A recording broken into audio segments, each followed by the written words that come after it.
जय Shri Krishna. Mystery of tarot में आपका स्वागत है। हमारा आज का टॉपिक है टैरो और सॉल्यूशंस। टैरो हमें किस तरह के सॉल्यूशंस प्रोवाइड करता है, टैरो हमें कैसे हेल्प कर सकता है, टैरो के ज़रिए कैसे हम अपनी लाइफ बेहतर बना सकते हैं। तो मेरे पास क्वेश्चंस आते हैं, लोग सवाल पूछते हैं कि अगर हम आपसे किसी भी तरह का रीडिंग करवाते हैं तो आप हमारी प्रॉब्लम कैसे सॉल्व करेंगे।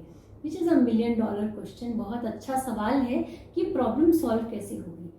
अब अक्सर लोग इस तरह के कुछ कंसल्टेंट्स के पास जाते हैं जो कहते हैं कि आपका 5 मिनट में चुटकियों में समाधान, 21 रुपये फीस है या देर इज़ नो फीस।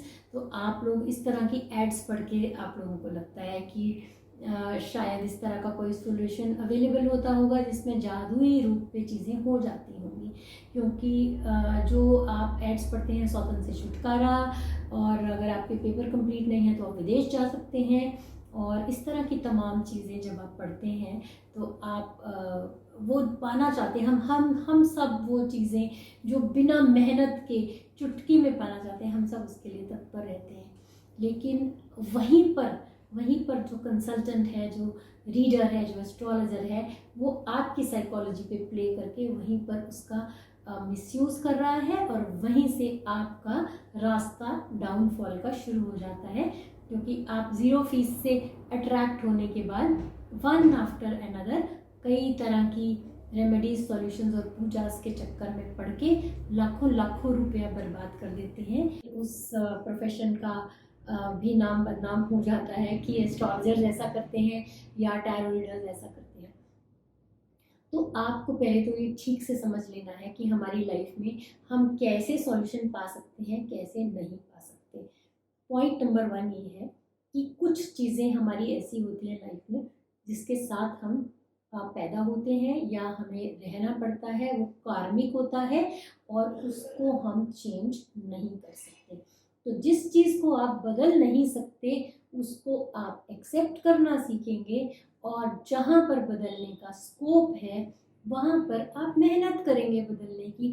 और मैक्सिमम चीज़ें हमारी साइकोसोमैटिक है, मैक्सिमम चीज़ें हमारी यहाँ रहती हैं, हमारी सोच है। अगर हम इसी को बदल लेंगे तो हमारी लाइफ बेहतर हो जाएगी। अब मैं आपको एक एग्जांपल देती हूँ। फॉर एग्जांपल, मेरे पास एक लड़की आई और वो काफ़ी बड़े घर में रहती थी और अपने हस्बैंड के भाई की फैमिली के साथ रहती थी। अब ये लड़की चाहती है, इन दोनों फैमिलीज़ की आपस में नहीं बनती है, दोनों भाइयों की फैमिलीज़ में नहीं आपस में पटती नहीं है। अब ये दोनों क्या चाहते हैं, ये चाहते हैं, ये लड़की चाहती है कि इसके भाई की फैमिली अलग हो जाए। अब ये मोहतरमा चाहती हैं कि इन्हें अपने फादर इन लॉ की प्रॉपर्टी भी सारी मिल जाए, इनके जो हस्बैंड के भाई हैं उनकी फैमिली भी सब बाहर निकल जाए। अब फादर इन लॉ की प्रॉपर्टी है अगर, और जितना भी वो हिस्सा है उसका 50% बनता है, विच इज़ फेयर। अब वो टैरो रीडिंग के लिए आई और वो बोल रही हैं कि आप ने चीज़ें तो सब सही बता दी, और जो गाइडेंस की उसको उसने इग्नोर करना चूज़ किया, लेकिन आपने मुझे सॉल्यूशन नहीं बताया। I want these people out of the house, I don't like them, they are bad people. Okay, understood, they are bad people. Now अगर वो बुरे हैं या अच्छे हैं, लेकिन वो तो कहीं पे कोर्ट ऑफ लॉ ऐसा नहीं कहता कि अगर वो बुरे हैं तो उनको अपने फादर की प्रॉपर्टी में से हिस्सा नहीं मिलना चाहिए। अब ये बात बात की है कि वो अच्छे हैं या बुरे हैं, लेकिन फिर भी कोर्ट ऑफ लॉ तो ऐसा कहीं नहीं कहेगा ना कि आप उनको उनका शेयर मत दीजिए। तो इस तरह से अगर आप सॉल्यूशंस चाहते हैं, अगर अनफेयर सॉल्यूशंस आप चाहते हैं तो वो पॉसिबल नहीं। कई बार फेयर सॉल्यूशंस भी पॉसिबल नहीं होते।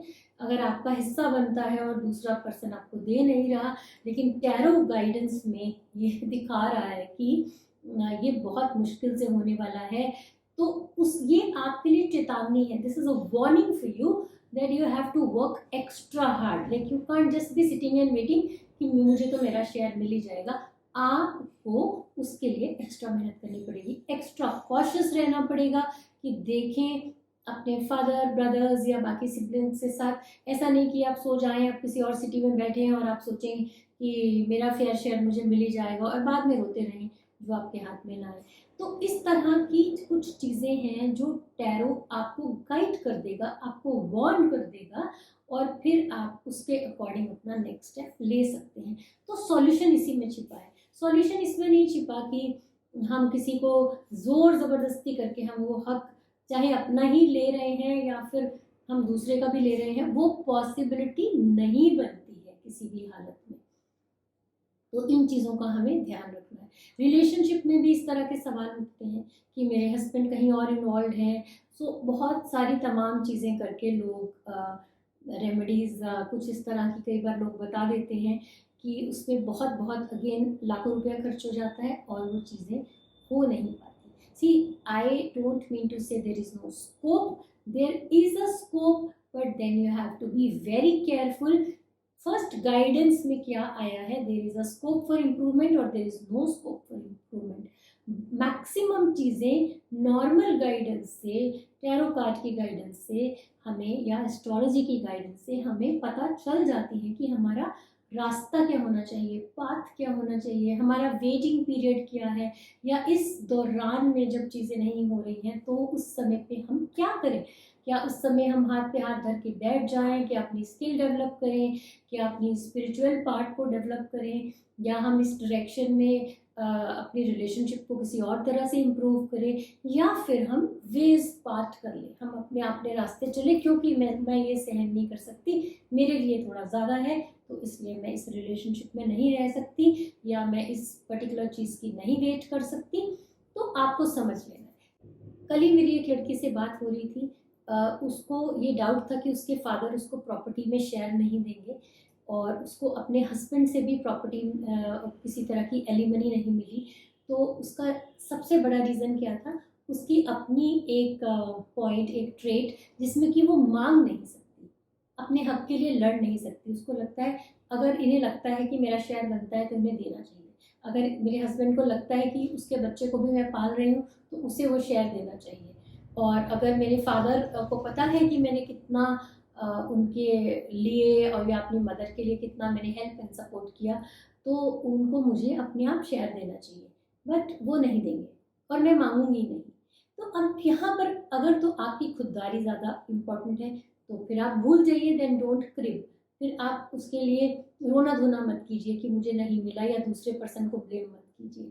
लेकिन अगर आपके लिए इम्पॉर्टेंट है दैट शेयर ऑफ मनी, क्योंकि आप अनसपोर्टेड हैं, आपके पास और कोई सपोर्ट नहीं है, और अगर बेसिक जो हमारे मेन रिलेशनशिप लाइक आपके हस्बैंड, आपके फादर, अगर आप उनसे भी नहीं मांग सकते, तो फिर आपको तैयार रहना चाहिए अपनी लाइफ में अपने चैलेंजेस को एक्सेप्ट करने के लिए। अच्छा बुरा कुछ नहीं है इसमें, it is just a choice. अगर आपकी ये चॉइस है कि मैं अपने आप अपने लिए पैसा कमा लूँगी, मैं अपने लिए अपनी लाइफ जी सकती हूँ, then it is perfectly fine, but then you should be cribbing at the same time. फिर आपको कभी कंप्लेन नहीं करना है कि उसने नहीं दिया, आप भी तो अपने हक के लिए नहीं लड़ी, तो आपके लिए इम्पोर्टेंट क्या था, आपकी खुददारी। देन ओके, अच्छा बुरा कुछ नहीं, again be fine with it. जो आपको मिला, जो आप खुद कर पा रही हैं, आप उसमें अगर खुश हैं तो उसमें प्रॉब्लम क्या है। तो इस तरह से टैरो जब आपको गाइड करता है, like tarot will tell you कि आपको बैठे बैठे नहीं मिलेगा, आपको अपने राइट के लिए लड़ना पड़ेगा। अब अगर आप कहते हैं नहीं मैं लड़ूंगी तो नहीं, आप सॉल्यूशन बताइए जिसमें वो खुद बैठे बैठे दे दे। Now here there is no solution, nobody can do anything. Like if tarot is suggesting fight for your right, then fight for your right. You know, if it is tarot is suggesting, you will get it easily. Don't worry, don't stress yourself out. आराम से हो जाएगा। तो आराम से उसके लिए बैठ जाएं। अगर फिर भी आपको कोई एक्शन लेना ले लीजिए, बट देन यू नो आपको गाइडेंस के अकॉर्डिंग काम करना है। So few things you have to accept, आपको समझ लेनी है, एक्सेप्ट कर लेनी है कि ये ऐसे ही रहेगा, ऐसे होगा, और कुछ चीज़ें जो हैं उसके लिए आपको फाइट करना है। और अगर आप फाइट नहीं करना चाहते तो दूसरा लेसन आपके लिए कि ब्लेम ना करें दूसरे को, कंप्लेन ना करें, क्योंकि आपका रास्ता ये फाइट के जरिए है। फाइट आप नहीं करना चाहते तो you will not reach to your destination, means आपको वो नहीं मिलेगा जो आप चाह रहे हैं, वट एवर इट इज, चाहे वो रिलेशनशिप है, प्रेम है, पैसा है, जो भी है। तो इस तरह से टैरो हमें गाइड करता है, हमें एडवाइस करता है, और हमें सही राह दिखाता है। और मैं आपसे एक बात शेयर करती हूँ, जैसे कि फॉर एग्जांपल मैंने कार्ड शफल किए और किसी ने कहा कि सपोज वो एक फैमिली बिजनेस में है ऑलरेडी, पहले वो बहुत अच्छी जॉब में रह चुके हैं, now he wants to go back to the job again after से 5 years ऑफ गैप। ठीक है, तो अब हम कैसे देखेंगे, इसमें चॉइस क्वेश्चन आ गया। तो देखेंगे अगर वो वापस जाते हैं अपनी जॉब में और अगर वो अपने फैमिली बिजनेस को कंटिन्यू करते हैं, तो कौन सा रास्ता है उनके लिए जो इस समय सवाल, फॉर एग्जाम्पल क्लाइंट ने मनी से रिलेटेड पूछा कि which will get more money for me, you know, and और साथ में उन्होंने ये भी बताया, मैं किसी का मॉक केस बता रही हूँ, कि उन्होंने मुझे बताया कि उनका अभी करंटली बिजनेस थोड़ा लो चल रहा है। तो अब जैसे ये कार्ड निकल के आए, तो अगर वो वापस अपनी जॉब में जाते हैं तो एक सिक्योर अमाउंट मिलेगा विद पेज ऑफ पेंटिकल्स, और अगर वो बिजनेस में रहते हैं, सिंस माइनर एरकेना कार्ड है, कुछ ये कार्ड ही दिखा रहा है कि लॉस हो चुका है और उसके बाद काफ़ी रह भी गया है, आप उससे रीबिल्ड कर सकते हैं। इसके लिए मैं फर्दर कार्ड निकालूंगी, क्या लॉन्ग टर्म में उन्हें इससे फायदा होने वाला है। So it is a page of ones, and surprisingly उस पर्सन के लिए एग्जैक्टली ये कार्ड निकला था उस समय पे भी, जिनकी रीडिंग मैं इस समय सोच के कर रही हूँ।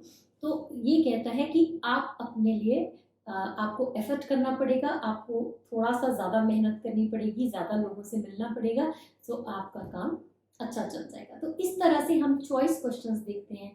People have like 4 or 5 proposals की शादी वेबसाइट से, मैरिज वेबसाइट से प्रपोजल आए हैं, तो कौन सा उनके लिए ठीक रहेगा। तो इस तरह से जितने नंबर ऑफ पीपल हैं उनका फर्स्ट नेम लेके कनेक्ट करके हम उनके लिए कार्ड निकालते। फॉर एग्जाम्पल 1, 2 and 3 प्रपोजल्स हैं तो 3 कार्ड निकाले गए।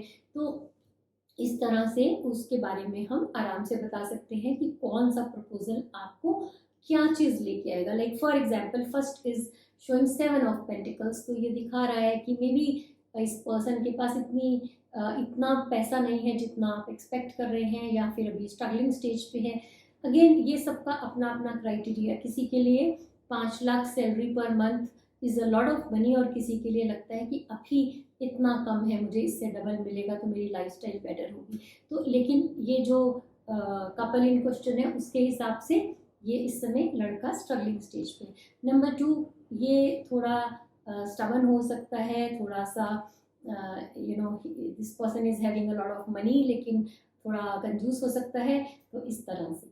और थर्ड पर्सन दिख रहा है कि with this card I can say possibly वो पहले उन्होंने कुछ चीज़ों पे काबू पा लिया है और एक फेज़ ऑफ लाइफ उनका ओवर हो गया है, वो आगे बढ़ रहे हैं, इमोशनली ना सोच के वो थोड़ा प्रैक्टिकल सोच रहे हैं। तो इस तरह से और भी बहुत सारी इंसाइट्स हैं जो हम टैरो के थ्रू ले सकते हैं और बहुत अच्छी गाइडेंस पा सकते हैं। गाइडेंस सिर्फ क्रिस्टल पहनने में, पूजा कराने में, मंत्रास करने में नहीं है, उसकी बात भी हम करेंगे, उससे भी हमें बहुत सारे बेनिफिट मिलते हैं। लेकिन first and the foremost is divine message, the divine guidance that we are getting through cards. सबसे पहले ये आता है और उसके बाद बाकी चीज़ें आती हैं, जिसकी बात मैं आने वाले वीडियो में करूँगी। इसलिए इस चैनल को आप सब्सक्राइब करें, like the video, share the video. Thanks in advance, stay tuned, thank you very much.